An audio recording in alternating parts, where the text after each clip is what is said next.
कितनी सुंदर बात यहाँ कही गई है कि जब सांसारिक प्रयत्न असफल हो रहे हो, आपत्ति का निवारण होने का मार्ग ना सूझ पड़ता हो, चारों ओर अंधकार छाया हुआ हो, भविष्य निराशाजनक दिखाई दे रहा हो, परिस्थितियाँ दिन दिन बिगड़ती जाती हों, सीधा करते उल्टा परिणाम निकलता हो, तो स्वभावतः मनुष्य के हाथ पैर फूल जाते हैं। चिंताग्रस्त और उद्विग्न मनुष्य की बुद्धि ठीक काम नहीं करती।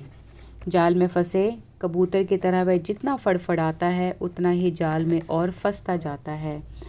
ऐसे अवसरों पर हारे को हरिनाम बल होता है। गज, द्रौपदी, नरसी, प्रहलाद आदि को उसी बल का आश्रय लेना पड़ा था।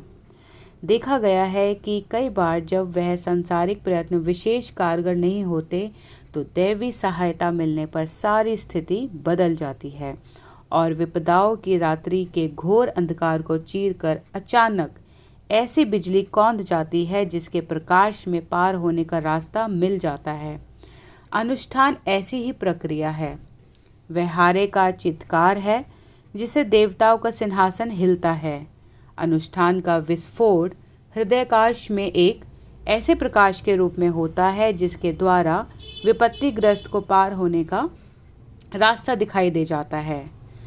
सांसारिक कठिनाइयों में, मानसिक उलझनों में, आंतरिक उद्वेगों में गायत्री अनुष्ठान से असाधारण सहायता मिलती है। यह ठीक है कि किसी को सोने का घड़ा भरकर अशर्फियाँ गायत्री नहीं दे जाती, पर यह भी ठीक है कि उसके प्रभाव से मनोभूमि में ऐसे मौलिक परिवर्तन होते हैं जिनके कारण कठिनाई का उचित हल निकल आता है।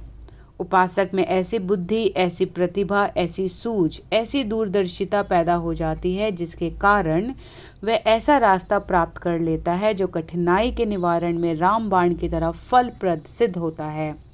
भ्रांत मस्तिष्क के कुछ असंगत, असंभव और अनावश्यक विचारधाराएं, कामनाएं, मान्यताएं घुस पड़ती हैं जिसके कारण वह समय पहले जो बातें अत्यंत आवश्यक और महत्वपूर्ण लगती थी वे ही पीछे अनावश्यक और अनुपयुक्त लगने लगती हैं।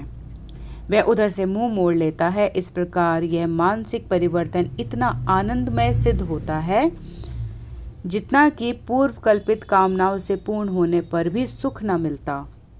अनुष्ठान द्वारा ऐसे ही ज्ञात और अज्ञात परिवर्तन होते हैं जिनके कारण दुखों और चिंताओं से ग्रस्त मनुष्य थोड़े ही समय में सुख शांति का स्वर्गीय जीवन बिताने की स्थिति में पहुंच जाता है।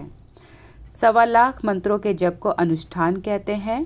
हर वस्तु के पकने की कुछ मर्यादा होती है। दाल, साग, ईंट, कांच आदि के पकने के लिए एक नियत श्रेणी का तापमान आवश्यक होता है। वृक्षों पर फल एक नियत अवधि में पकते हैं। अंडे अपने पकने का समय पूरा कर लेते हैं तब फूटते हैं। गर्भ में बालक जब अपना पूरा समय लेता है तब जन्मता है।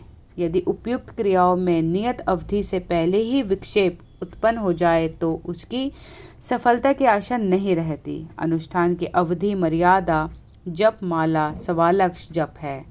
इसकी मात्रा इतनी मात्रा में जब वह पक जाता है तब स्वस्थ परिणाम उत्पन्न होता है। पकी हुई साधना ही मधुर फल देती है।